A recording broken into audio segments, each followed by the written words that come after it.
Mabuti naman. Ayan, may mga wheelchair at may mga e-trikes. Ayan, libre, ha?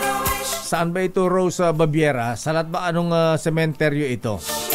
Alamin natin ang report mula sa ating RHTV. Rose Among the Thorns. Rose Baviera ng RHTV. Please come in, Rose. Rosé, go ahead.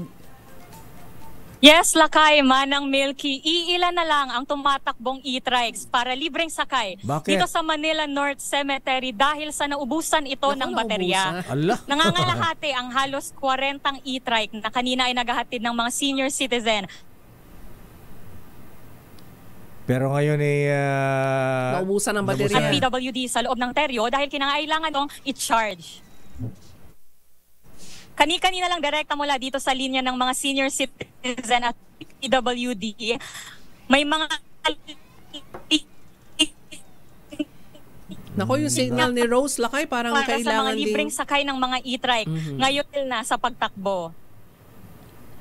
Ayan, marami bang naisakay ang mga e-trikes at saka wheelchair? Nakot nawala yung...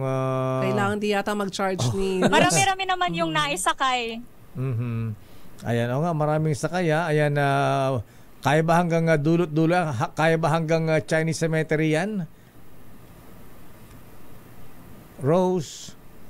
Actually, yung mga binabagtas ng mga e-trike na ito, yung mga main avenue lang. So, main roads Lakay, lang. kailangan pa rin maglakad ng mga ibang nakakasakay dito. 4 hanggang 5 oras lang yung tinatagal ng mga electric tricycle.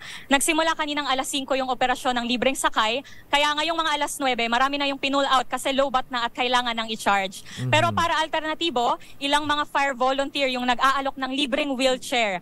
Mula dito sa entrada, tinutulak yung mga senior citizens sa wheelchair hanggang sa puntod ng kanilang mga yumaong bibisitahin para maibsan yung pagod dahil tumataas na rin yung araw dito. Dito lang yan sa Manila North Cemetery. Para sa Ligtas Undas 2024, ito si Rose Baviera para sa DZRH TV. Una sa Pilipinas, una sa Pilipino.